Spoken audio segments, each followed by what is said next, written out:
사랑이 즐겁도다. 내 영혼 주 안에서 참 기쁘리.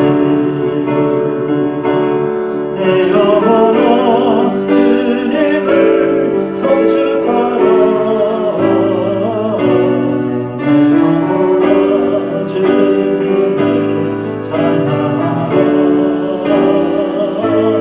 내 영혼아 주님을 송축하라. 내 영혼아 주님을 찬양하라. 내 영혼아 주님을 송축하라. 내 영혼아 주님을 찬양하라. 내 영혼아 주님을 송축하라.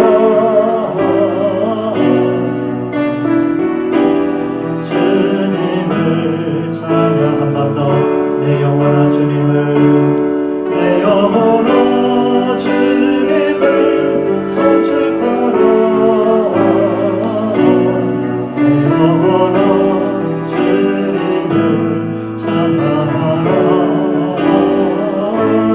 내 영혼아 주님을 송축하라.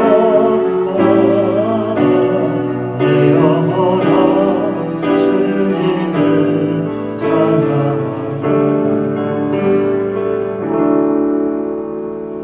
우리 62번 우리 찬양하고 더 부르시겠습니다.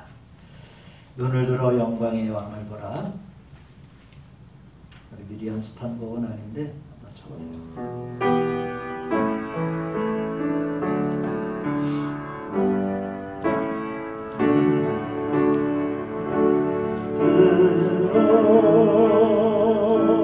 영광의 왕을 보라. 소리 높여 주를 찬양하라.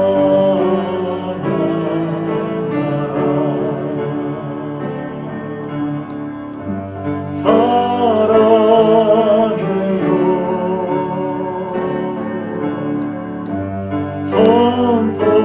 선포하리.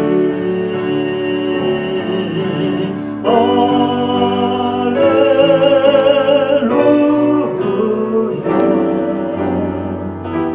주 송축해. 기도하십니다. 하나님, 이 수요일 저녁에 저희들을 부르셔서 진실된 마음으로 하나님의 말씀 앞에 서게 하신 것을 감사를 드립니다.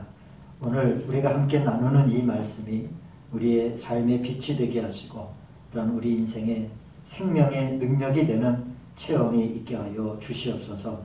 우리 주님은 구체적으로 이 세상을 살아가는 그리스도인들이 어떻게 살아야 할지를 말씀을 통해서 가르쳐 주셨습니다. 우리가 그 말씀을 향해 육신의 귀만 열리는 것이 아니라 우리의 마음의 눈과 귀가 활짝 열려 우리 하나님께서 지시하시고 가르치시는 그 삶의 자리에 저희들이 꼭 설 수 있는 은혜가 있게 하여 주시옵소서. 우리 악기 반주로 또한 예배 안에서 우리 주님을 만나는 특별히 우리 어린 심령들을 하나님께서 축복하여 주실 줄로 믿습니다. 강하고 담대하게 하시고 육신이 자라는 만큼 그의 지혜도 더욱더 크게 자라나는 은총을 허락하여 주시옵소서. 오늘도 이 예배 가운데 함께 하실 주님을 찬양하며 예수님의 이름으로 기도하였습니다. 아멘. 우리 73번 우리 찬양 한 곡 더 부르시고 말씀 보겠습니다.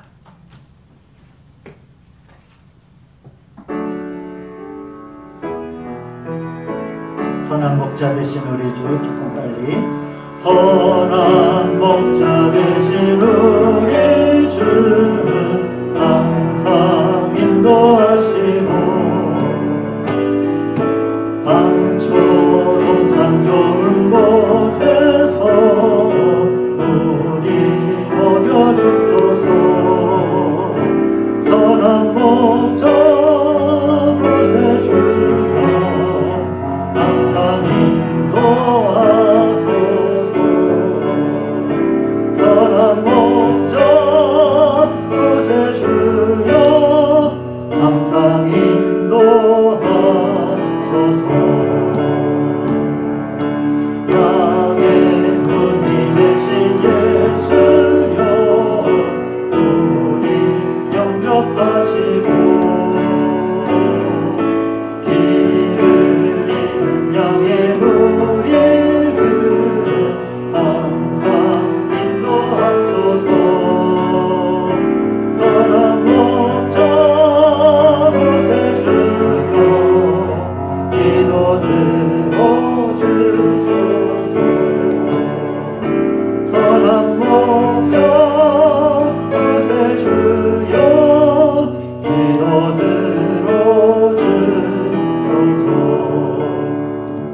흠이 많고 약한 우리도 용납하여 주시고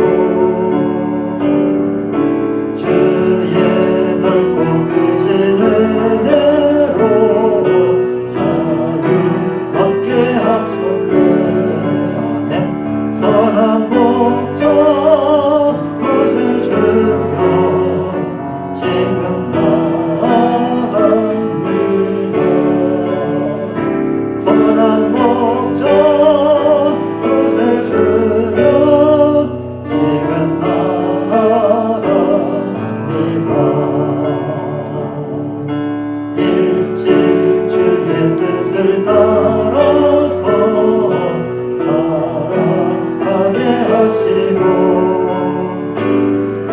주의 크신 사랑 베푸사 주를 쫓게 하소서. 선한 목자 구세주여 항상 인도하소서.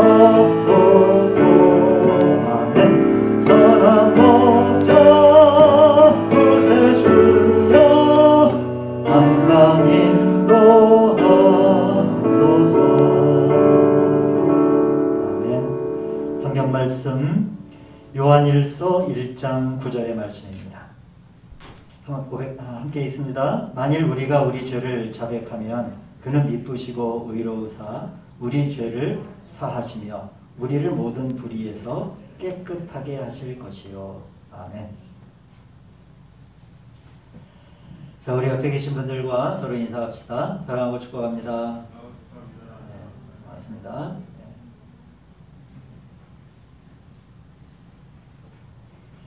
자, 오늘부터 우리 반주, 우리 주아가 이제 수요 반주를 못해서 이제 우리 형현이가 키보드를, 우리 이제 또 주혜가 또 피아노를 또 수요 예배 때 또 감당하게 됐습니다. 이제 우리 주원이도 주사 맞은 팔이 나으면 또 이렇게 또 악기 한 자리를 또 잘 차지하고 또 함께 할 줄로 믿습니다. 우리 어린 심령들, 우리 학생들 여러분 예배를 드리면서 마음으로 많이 축복해 주시길 바랍니다. 우리가 믿음의 인생을 시작한 사람들, 우리가 주님을 믿어 구원받은 사람들이, 목사님 볼륨만 좀 올려주세요. 이제 구원을 우리가 하나님으로부터 선물로 받은 구원을 우리가 온전하게 이루기 위해 우리가 믿음의 생활 가운데서 추구해야 하는 것들에 대해서 수요 시간에 우리가 계속 말씀을 나누었죠.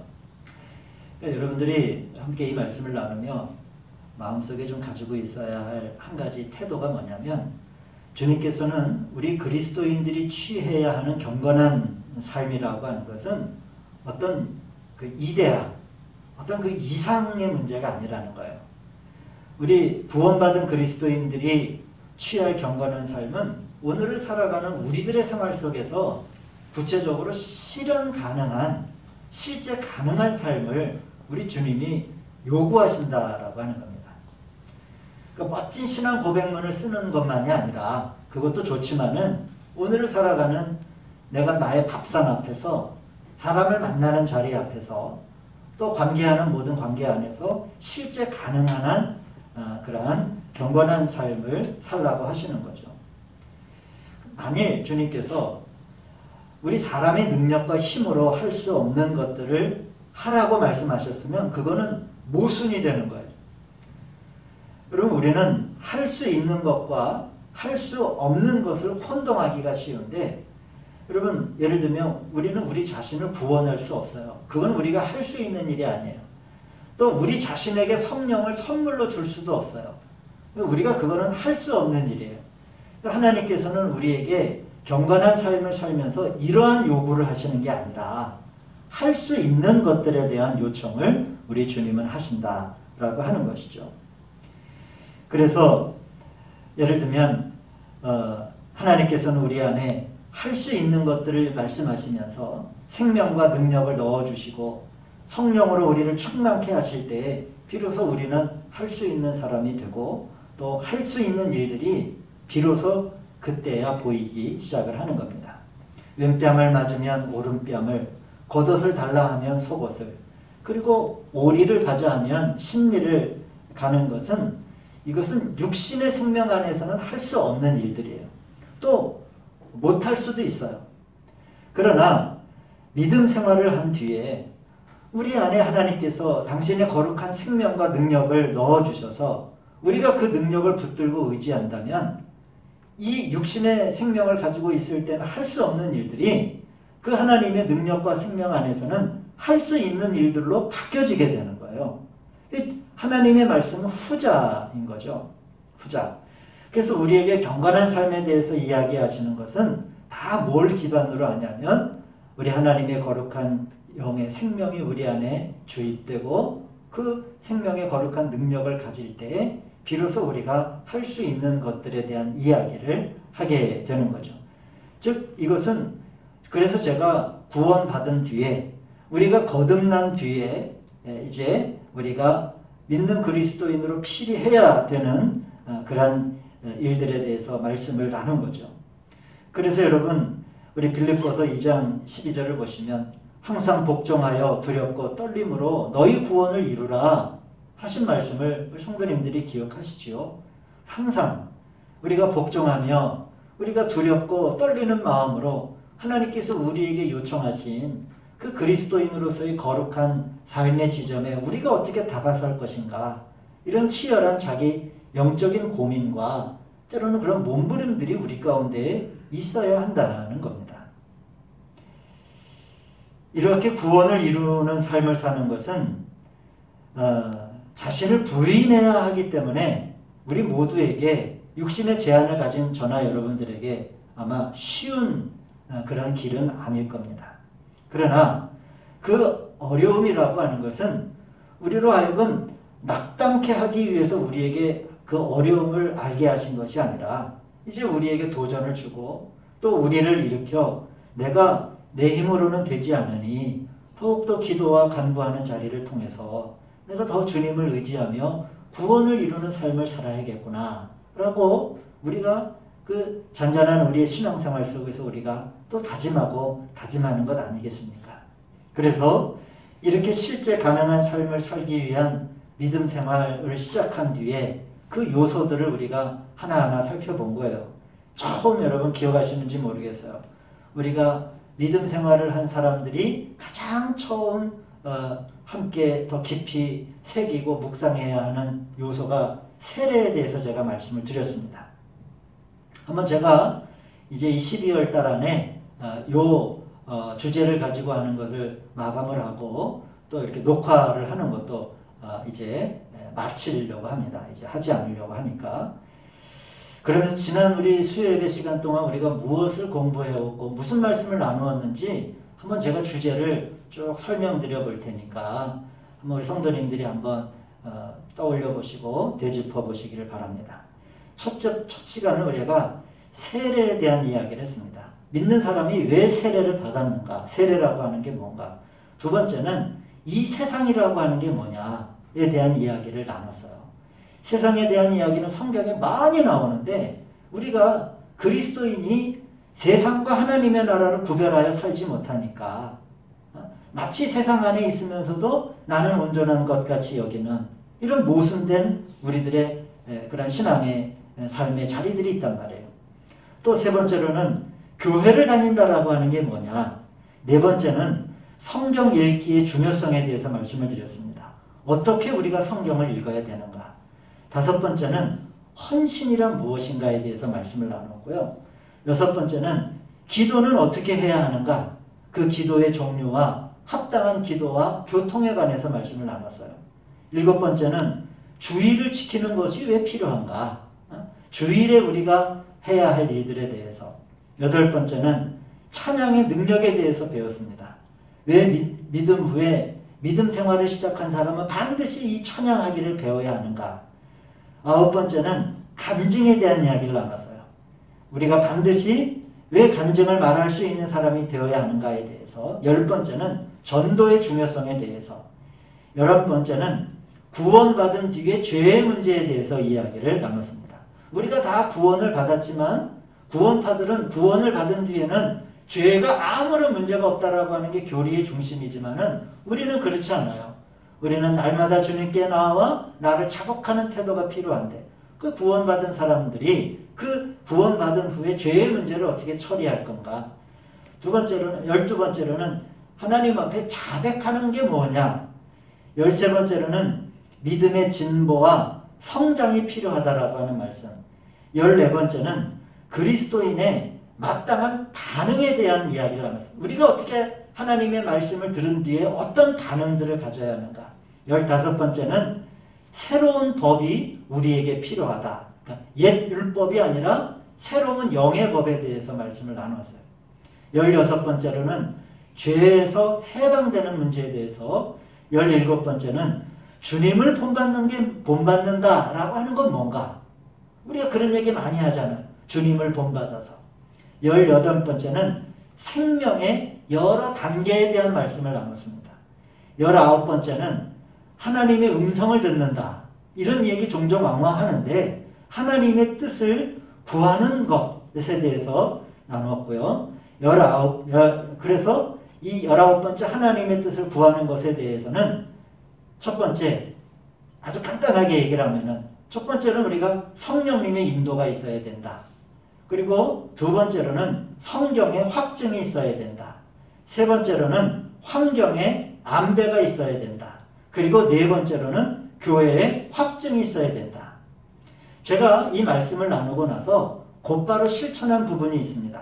그게 뭐냐면은 요 위에 우리가 나오는 상가 건물 빈 것이 있는데 그것을 우리가 구입하자 안 구입하자의 문제를 첫 번째 기획위원회에서 제가 말씀을 드리고 두 번째 기획위원회에서 결정하자라고 했어요.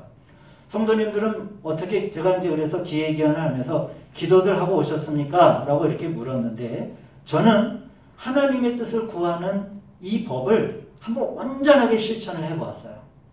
온전하게. 정말 성령님의 인도함이 있고 또한 성경의 확증에도 어긋나지 않지만 세 번째 환경의 안배와 그리고 이 교회의 확증이 아닐 때 그건 하나님의 뜻을 구할 때 그거 하나님의 뜻이 아니구나 라고 그렇게 결정을 지을 수가 있었던 거죠. 우리가 나누는 말씀은 먼 그 이데올로기적인 말씀이나 그런 이상을 추구하는 말씀이 아니에요. 우리 사랑하는 성도님들도 무언가 인생에서 결정을 하고 무언가 판단을 해야 되고 뭔가 중요한 결정을 할 때 이렇게 나누어진 말씀을 통해서 한 스텝 한 스텝 실천을 해보고 실현을 해보는 거죠. 그래서 진정으로 하나님이 나에게 그렇게 말씀하셨습니다. 라고 우리가 그렇게 말할 수 있는 간증들이 우리 가운데 있어야 되는 거예요. 20번째는 뭘 했냐면 재물을 다루는 법에 대해서 21번째는 부부 생활에 대한 이야기를 나눴습니다. 그리고 22번째로는 참된 부모 되는 것에 대해서 말씀을 나누었고 우리 이제 지난주까지 뭘 했어요? 거듭난 후에 친부 관계를 어떻게 맺어야 되는가 라고 하는 이야기를 나눴습니다. 그래서 악인의 길을 따르지 않고 함께 걷지 않고 그리스도인은 함께 앉지 않는 자리가 있다. 이게 여러분 수요일 날 우리 성도님들과 믿음의 실제적인 실제 가능한 경건한 삶을 살기 위한 성경의 이야기를 나눈 거예요. 우리가 나눴다고 해가지고 이것이 다 내 것이 되고 다 내가 실현 가능한 말씀이 되는 건 아닙니다. 그러나 알기는 알아야죠. 어떤 기준을 알고 길을 알고.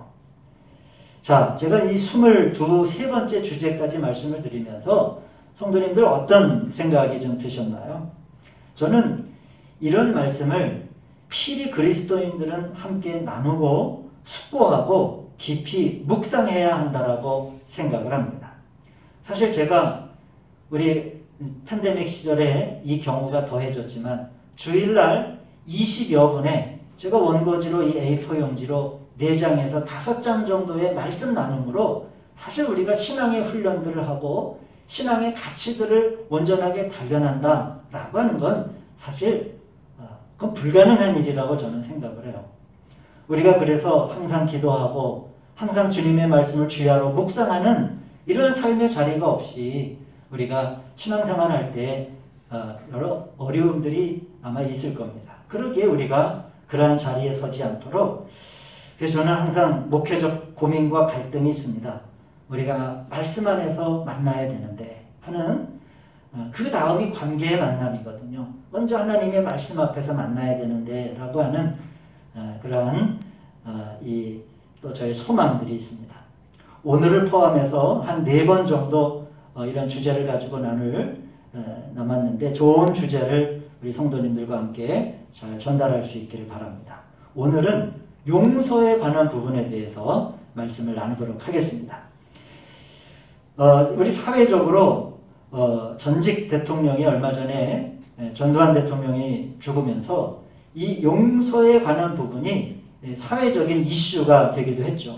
용서라고 하는 것은 참으로 인류 역사 안에서 아주 오래된 그런 문제입니다.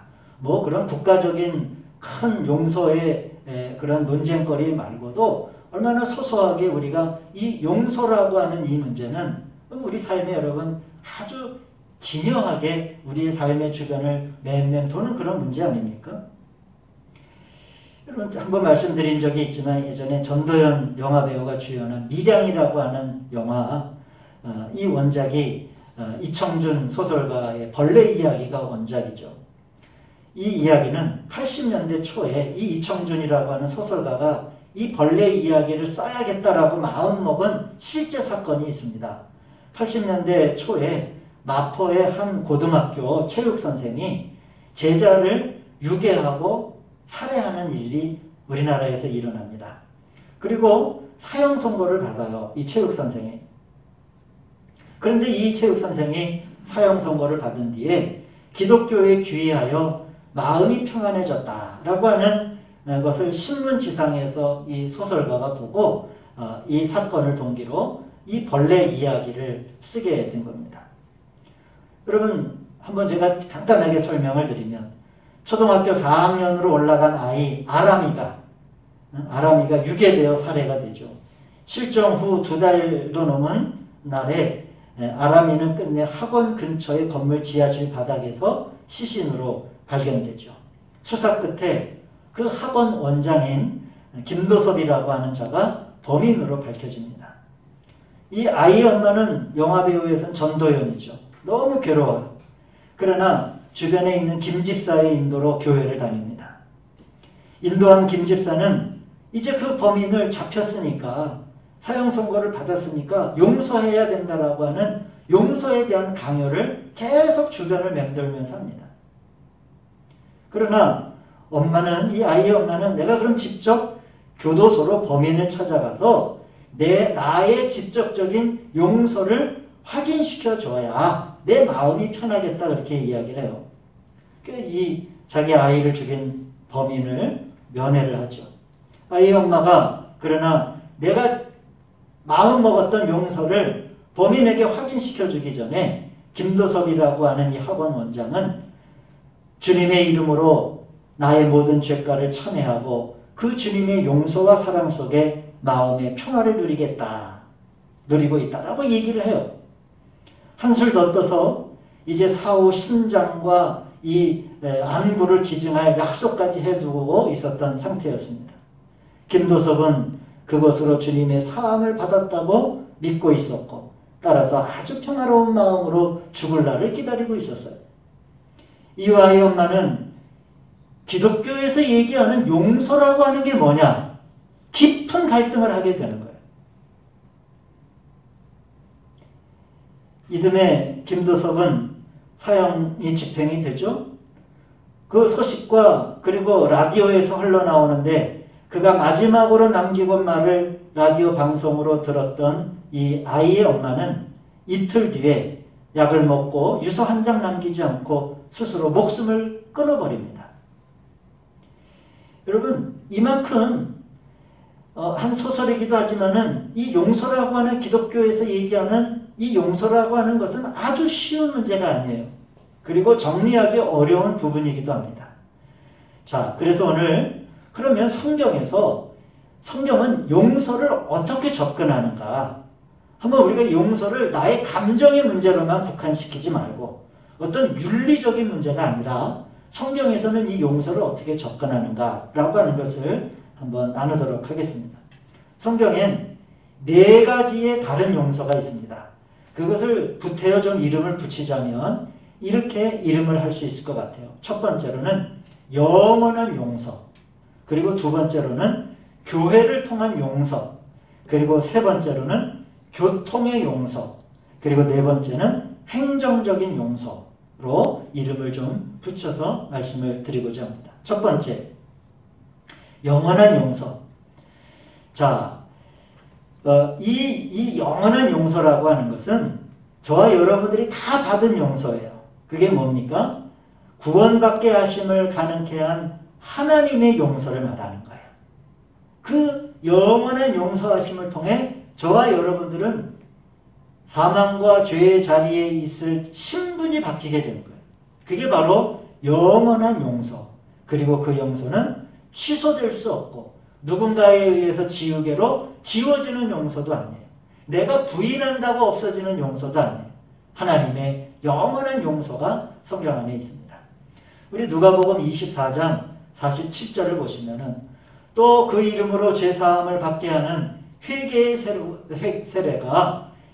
회개가 예루살렘에서 시작하여 모든 족속에게 전파될 것이니 또 하나님께서 잘못을 용서해 주시고 죄를 덮어주신 사람은 복이 있다 라고 하는 이 말씀처럼 영원한 용서를 의미합니다.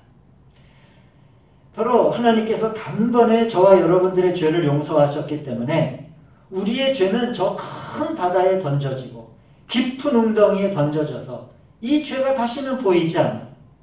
그리고 기억하지도 않으시는 용서입니다.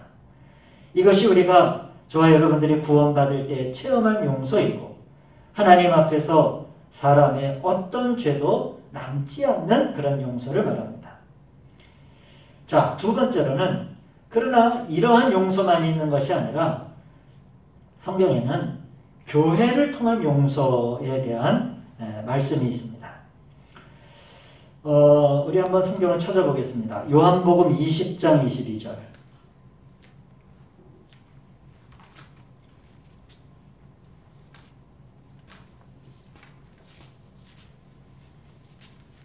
요한복음 20장 22절 23절 우리 두 절만 한번 같이 읽습니다. 이 말씀을 하시고 그들을 향하사 숨을 내쉬며 이르시되 성령을 받으라. 너희가 누구의 죄든지 사하면 사하여질 것이요 누구의 죄든지 그대로 두면 그대로 있으리라 하시니라. 자, 이 말씀은요, 때로는 하나님께서 직접적으로 내 죄를 용서하노라 라고도 하시지만은 더 많은 경우는 이 영원한 용서 이외에 더 많은 경우는 하나님은 교회를 통하여서 하나님이 당신의 죄를 용서하셨습니다 라고 말하게 하시는 경우가 많이 있습니다. 바로 이것이 교회를 통한 용서예요. 이 교회라고 하는 것은 조직을 이야기하는 게 아닙니다. 이 교회의 손과 발, 머리 대신 예수 그리스도의 몸이 대신 우리 성도님들을 의미하는 거예요. 성도님들.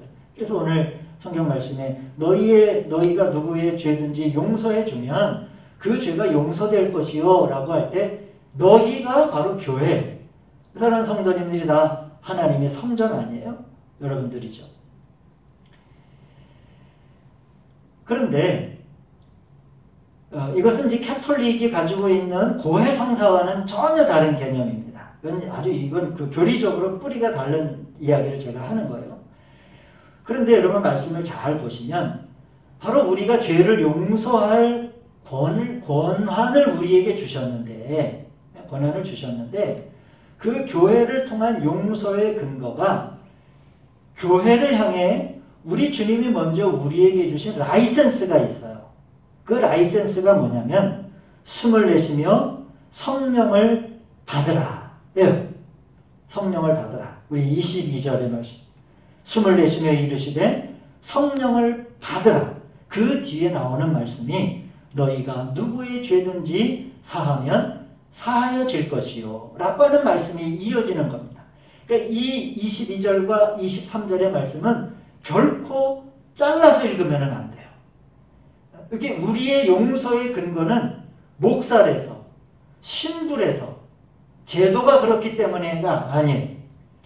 숨을 내쉬며 이르시되 성령을 받으라 라고 할 때 그 하나님의 영이 우리 가운데 오셔서 하시는 말씀이 바로 우리의 용서가 되어야 한다라고 하는 겁니다. 그래서 이 성령을 받고 체험한 결과 교회는, 우리 성도님들은 용서의 능력을 비로소 가지게 되는 거예요. 너희가 누구의 죄든지 용서해 주면 그 죄가 용서될 것이요, 용서해 주지 않으면 그냥 그대로 남아있는 거예요. 이러한 간접적인 용서는 하나님이 이 교회를 그릇으로 삼아 하시고자 하는 하나님의 경륜 가운데 있는 일입니다. 그래서 누군가 우리가 믿음 생활을 시작하고 복음을 받아들이고 자신 안에 있는 죄들을 발견하여 회개의 고백을 만약에 한다면 우리 교회는, 우리 성도님들은 그렇게 회개의 자백을 하는 성도님들을 향해 이렇게 얘기해 주실 수 있어요. 당신의 죄를 하나님이 용서해 주셨습니다 라고 우리가 확증할 수 있어야 되는 거예요. 확증할 수 있어야 되는 거예요. 그러니까 여러분, 우리가 이 용서라고 하는 두 번째, 바로 교회를 통한 용서죠.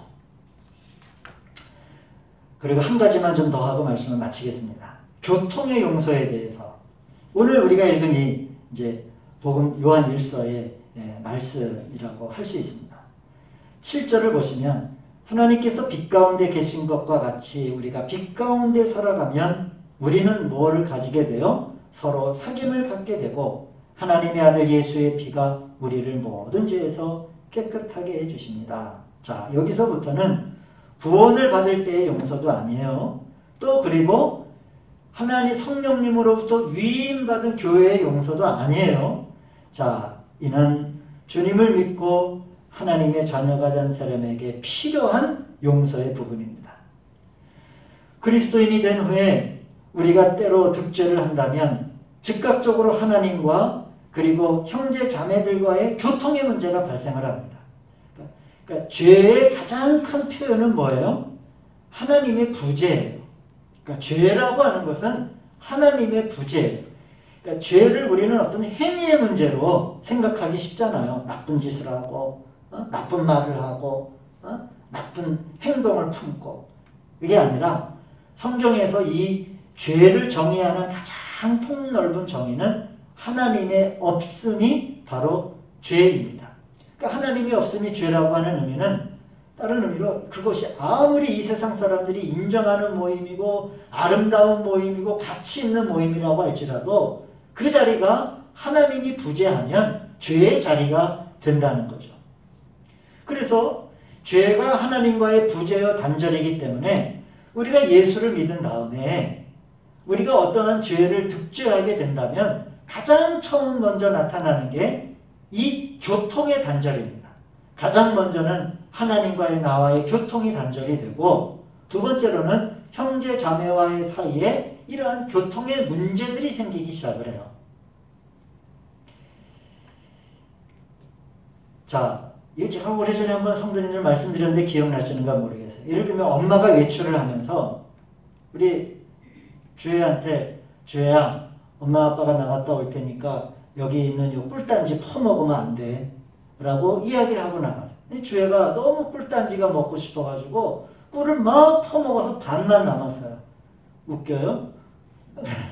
그러면 자, 이제 엄마가 돌아올 시간이 됐어요. 엄마가 돌아오는 거는 반가운 마음이 들어야 되잖아요. 그런데 뭐가 갑자기 생각나는 거야? 엄마가 띵동 하고 배를 누르니까 뭐가 생각나, 주혜는? 꿀단지가 생각이 나는 거예요. 그래서 이전에는 엄마 아빠를 맞이하는 게 아무런 장애가 없고 막 달려나가서 뛰어서 문을 열어야 되는데 갑자기 꿀단지 반을 퍼먹은 것이 생각이 나. 엄마가 배를 누르는 게 갑자기 무서워진 거야. 이게 바로 하나님과의 교통의 문제를 우리가 좀 쉽게 설명드리자면 바로 그 이야기가 될 수 있습니다. 그렇다고 해서 뭐가 생겨요? 주애가 꿀단지 반 퍼먹었다 그래가지고 박정원 집사님이 넌 이제부터 내 딸 아니야? 라고는 안 해요. 딸의 신분에는 아무런 문제가 없어요. 꿀을 한 단지를 다 먹어도 여전히 내 딸이에요. 그렇지만 뭐가 문제가 생긴 거예요? 자녀의 입장에서 교통의 문제가 생기는 겁니다. 자, 회복되어야 되겠죠? 어떻게 그렇게 하면 살 수 있겠어요? 그래서 주애가 다시 이제 나아가서 엄마, 내가 하지 말라고 하는 이 꿀단지 반을 내가 퍼먹었어요. 내가 이거는 정말로 잘못한 것 같아요. 라고 나아가 고백하는 게 필요하죠. 나아가 자백하는 게 필요한 거예요. 그래서 교통이 있기 위해서 뭐가 되는 거예요? 엄마가 그래, 내가 알았다. 그러니 다음부터는 이러한 일들을 반복하지 않기를 원한다. 라는 확증을 들으며 다시 뭐가 생기기 시작을 하는 거예요? 교통이 생기기 시작을 하는 거예요. 교통이. 이것이 바로 교통의 용서입니다. 교통의 용서. 하나님 앞에 나아가 자기의 죄를 시인할 때 교통이 회복이 되는 거예요. 그럴 때 하나님은 오늘 요한일서 1장 본문으로 읽은 이 구절의 말씀, 우리가 우리 죄를 자백하면 하나님은 어떤 분이세요? 신실하고 의로우신 분이셔서 우리 죄를 용서하시고 모든 불의에서 우리를 깨끗하게 하실 것이요. 어쩌면 앞에서 얘기한 이 밀양이라고 하는 영화, 이 벌레 이야기에서의 이 학원 원장 김도석은 어디에 다다르지 못한 거예요? 이 교통의 용서의 부분에 문제가 있는 겁니다. 자기 스스로가 용서를 한 거예요. 그렇게 조건이 갖추어지면. 하여간 이 이야기는 해석할 여지가 많이 있지만 바로 성경에서 이 얘기하는 교통 용서에 관한 부분이라고 하면 이 교통의 용서에 문제가 있는 거죠. 다음 주 한 가지 행정적인 용서에 대해서 말씀을 드릴 터인데, 사랑하는 성도님들, 우리가 함께 성경 안에서 구체적으로 제가 다시 한번 말씀드리지만은 우리 주님은 실제 가능한 그리스도인의 삶을 요청하신다. 그 한 가지 항목들을 우리가 더 잘 말씀 안에서 묵상하고 자신의 것으로 만들어서 저와 여러분들이 다 하나님이 원하시는 삶의 자리를 잘 지켜나가시는 은혜가 있기를 주의 이름으로 축원드립니다. 기도하시겠습니다. 하나님 감사드립니다. 우리에게 말씀을 주셨사오니 말씀을 우리가 잘 기억하여 하나님께서 빛 가운데 계신 것과 같이 우리도 빛 가운데서 살 수 있도록 은혜를 베풀어 주시옵소서. 예수님의 이름으로 기도하였습니다. 아멘. 자, 우리 찬양 부르기 전에 우리 한 가지 좀 소식 전합니다. 정정자 집사님이 어제 그 맹장 수술을 좀 갑자기 하시게 됐어요. 그래서 수술은 잘 마치셨는데 좀 통증이 좀 심하다고 또 이렇게 연락을 주시고 또 기도를 부탁해 주셨습니다. 또 잘 회복되도록 함께 기도해 주시기 바랍니다. 78번 하시고 마칩니다.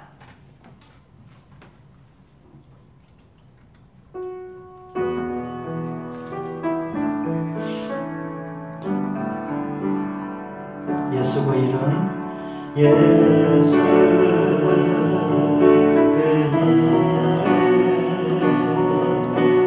나에게 말할 수 없네. 그 이름 속에 있는 비밀을 그 이름 속에 있는 사랑을 그 사랑을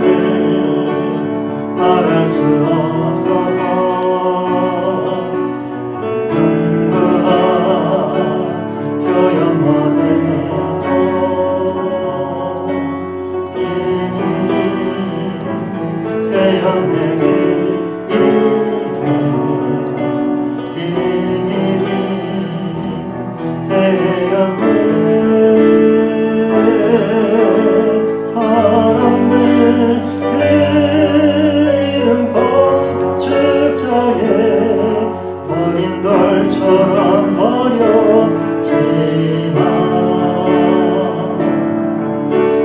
마음에 새겨진 이름은 아름다운 보석 내게 있는 귀한 비밀이라 내 마음에 숨겨진 기쁨 예수 그 이름 말할 수 없네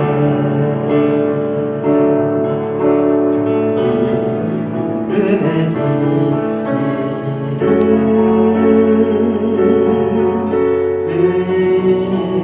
이름의 사랑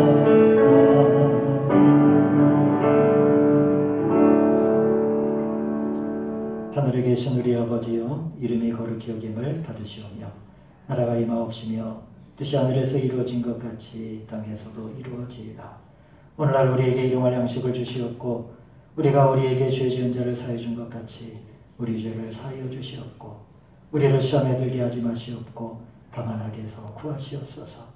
나라와 권세와 영광이 아버지께 영원히 있사옵나이다. 아멘. 주님 때문이라